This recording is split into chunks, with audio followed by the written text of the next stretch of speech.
کہتے ہیں جی کہ میاں بیوی ایک جگہ پر اکٹھے غسل کر سکتے ہیں، ساری رات اکٹھے رہے ہیں، تو باقی حمام میں اکٹھے ہونے میں کیا ہو گیا ہے؟ نہیں، مسئلہ ہے کہ اللہ نے تمہارا عقل چھین لیا ہے یا مجھے چھیڑنے کے لیے لکھتے ہو؟ کیوں نہیں نہا سکتے؟ بی بی عائشہ اور حضور اکٹھے بیٹھ کے نہاتے تھے، پانی کا برتن بھی ایک ہوتا تھا۔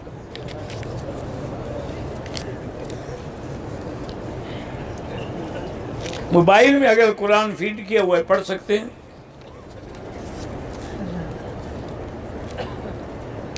میری بیوی کو بیماری کی وجہ سے لیڈی ڈاکٹر نے کہا ہے کہ اب آئندہ بچے پیدا نہ کرو۔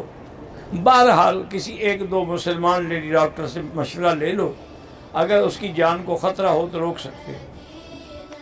من مکہ حبیبی نور سطع المدینہ